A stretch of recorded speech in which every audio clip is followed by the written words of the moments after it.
বিসমিল্লাহির রহমানির রহিম। সুপ্রিয় দর্শক, আসসালামু আলাইকুম। আজকে আমি আপনাদেরকে তৈরি করে দেখাবো চিংড়ি কাঁঠালের বিচি দিয়ে ডাটার একটি রেসিপি। আর এখানে যে কাঁঠালের বিচিগুলো আমি ব্যবহার করেছি, এই কাঁঠালের বিচিগুলো ফ্রিজে সংরক্ষণ করা ছিল।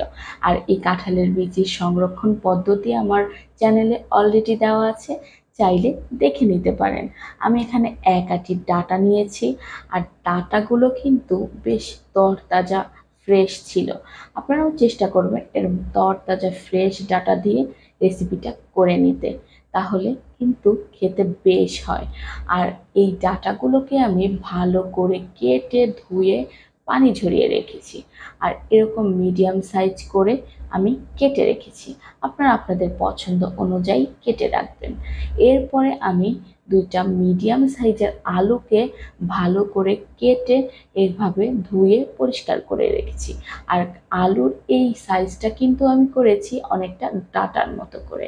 এরপরে আমি চুলায় একটি কড়াই বসিয়ে চলে যাব মূল রান্নায়। দিয়ে দিব পরিমাণ মতো তেল। আমি এখানে হাফ কাপ মতো তেল দিয়েছি। এরপরে এই তেলটা যখন একটু গরম হয়ে আসবে, তখন আমি দিয়ে দিব হাফ কাপ পেঁয়াজ কুচি। পেঁয়াজটাকে তেলের উপরে একটু 2-3 মিনিট ভেজে নেবেন। তারপরে বাকি উপকরণ অ্যাড করবেন। দিয়ে দিব 5-6টা কাঁচামরিচ ফালি। আর তারপরে দিব হাফ কাপ সবজি চিংড়ি। এবার এই চিংড়িটাকে একটু তেলের উপর 2-3 মিনিট ভেজে বাকি বাটা মশলা অ্যাড করব। দিয়ে দিব হাফ চামচ রসুন বাটা, হাফ চামচ ধনিয়া বাটা, হাফ চামচ জিরা বাটা, আর হাফ চামচ মরিচ বাটা।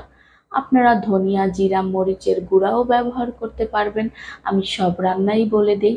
আমি তো বাটা মশলা খাই, তাই বাটা মশলা দিয়ে দিলাম। এরপরে তেলের উপরে আমি 2-3 মিনিট আবার মশলাগুলোকে ভালো করে কষিয়ে নিয়ে তারপর দিয়ে দিব স্বাদ মতো লবণ আর 1 চামচ হলুদ গুঁড়ো দিয়ে আবার কিছুক্ষণ তেলের উপরে একটু ভেজে নিব। এভাবে ভেজে নিলে মশলার কাঁচা গন্ধটাও চলে যায়, আর কালারটাও কিন্তু বেশ টকটকা আসে। তারপরে আমি সামান্য একটু পানি দিয়ে মশলাটাকে ভালো করে কষিয়ে নিব। প্রায় উল্টে পাল্টে 4-5 মিনিট এভাবে কষিয়ে নেওয়ার পর যখন তেলটা উপরে উঠে আসবে, এই পর্যায়ে আমি অ্যাড করব পরিষ্কার করে ধুয়ে কেটে রাখা আলুগুলো। আলুগুলোকেও আমি একটু কষিয়ে নিব মশলার সাথে। আর এই রান্নাটায় কষানোটাই হচ্ছে মেইন। আপনারা এভাবেই কষিয়ে নেবেন।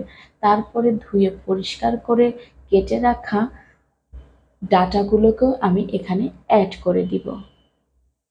তারপরে আমি উল্টে পাল্টে ভালো করে নেড়ে দিব।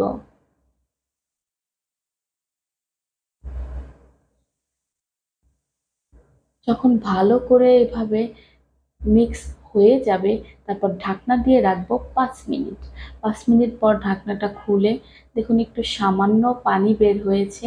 এই পানিটাকেই আমি ভালো করে কষিয়ে একদম তেলটাকে উঠিয়ে নিব। যখন ভালোভাবে এরকম কষানো হয়ে যাবে, তখন আমি পানি অ্যাড করব। ঢাকনা দিয়ে আবার আমি রান্না করব 5 মিনিট। 5 মিনিট পর আবার নেড়ে চেড়ে দিব।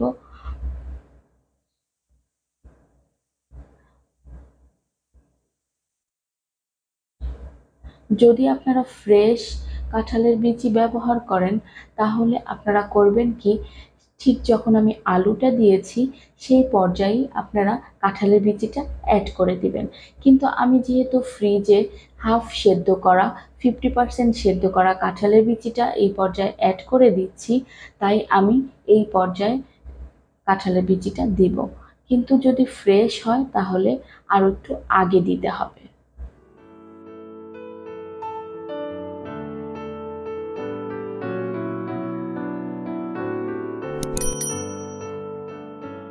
এই কাঁঠালের কুচিগুলোকেও আবার ভালো করে কষিয়ে নিতে হবে।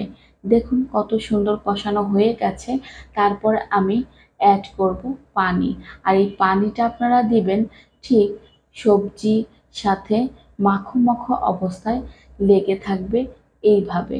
আর আপনারা যদি ঝোলটা বেশি রাখেন তাহলে বেশি দিবেন, কম রাখলে কম দিবেন। যেমন ঝোল রাখবেন ঠিক সেই রকম ভাবেই পানিটা দিতে হবে। এরপর ঢাকনা দিয়ে আবার রান্না করব 5 মিনিট।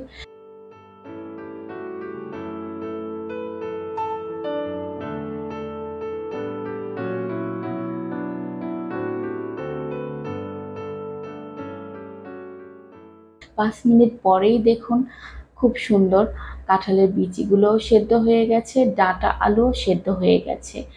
আর এই পর্যায়ে এসে লবণটা চেক করতে কিন্তু ভুলবেন না, কারণ রান্নার মূল স্টেপই হচ্ছে লবণ চেক করা। আর ঝোলটাও খুব সুন্দর মাখো মাখো অবস্থায় আছে। আর এখন আমি পরিবেশন করতে চলে যাব। তৈরি হয়ে গেল আমার চিংড়ি কাঁঠালের বিচি দিয়ে ডাঁটার রেসিপি। ভিডিওটি ভালো লাগলে আমাকে কমেন্টে জানাবেন। আর আপনারা সাবস্ক্রাইব করতে কিন্তু ভুলবেন না। আর যারা অলরেডি সাবস্ক্রাইব করে ফেলেছেন তাদেরকে অসংখ্য ধন্যবাদ। সবাই ভালো থাকবেন। আসসালামু আলাইকুম।